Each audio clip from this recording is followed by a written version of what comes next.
3 figures number తోటి cinema తీసామన్నారు. సరే actual figure చెప్పలేదు.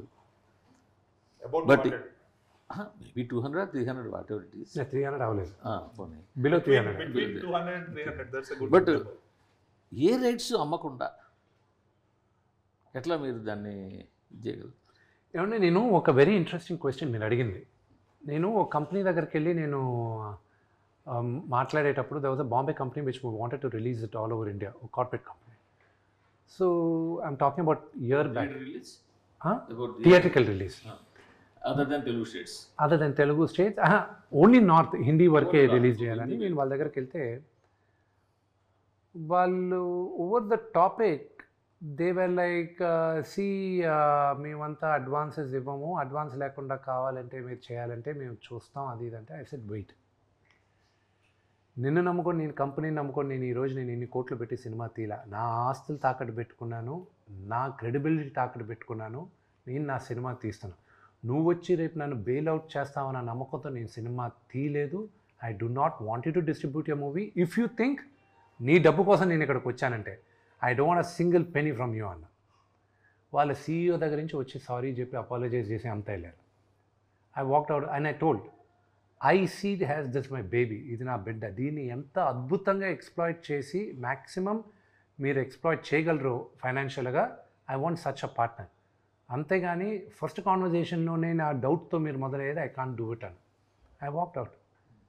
అండ్ ఈరోజు చెప్తున్నా this is purely my own funded money, బ్యాంక్స్లో అప్పు తీసుకునే చేసుకున్నాను.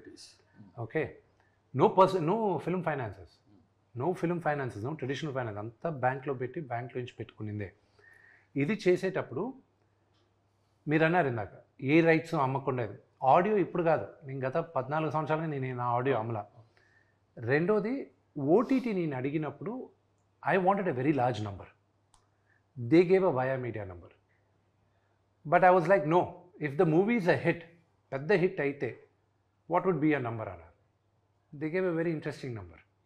దే సెడ్ ఈ మూవీ కానీ ఇంత కలెక్ట్ అయితే will give you this number అన్నారు. I said I get the check ready అన్న. చెక్ రెడీ చేసి పెట్టుకున్నాను. కానీ మినిమం గ్యారంటీ అమౌంట్ అదే ఉంటుంది కదా. నో, వన్స్ మీరు దాంట్లో లాక్ అయ్యారంటే మై అప్సైడ్ ఇంకా ఎక్కువ ఉంది. ఈ రిస్క్ తీసుకోవడం వల్ల అప్సైడ్ ఎక్కువ ఉంది. నాకేం ప్రిటీ షూర్ నేను ఖర్చు పెట్టింది థియేట్రికల్లోనే వస్తుందని నమ్మకం నాకుంది. సో అంటే ఓటీటీలో డిపెండ్ ఆన్ ద పెర్ఫార్మెన్స్ ఇచ్చేసారు. Yes, depend on the performance. ఎవరికి ఇచ్చేది ఐడియా ఉందా? వాళ్ళే అనౌన్స్ చేయాలి. You're not allowed suppose to announce. And plus ఇప్పుడు 8 weeks గ్యాప్ అయితే ఉంది. 8 weeks gap. Yes, 100% multiplex release. So OTT clear అయిపోయినట్టే. యా, ఇప్పుడు శాటిలైట్స్ ఇవి నెగోషియేషన్స్ జరుగుతున్నాయి. అవి ఇప్పుడు ఏమైందంటే మూర్తి నాకు దిస్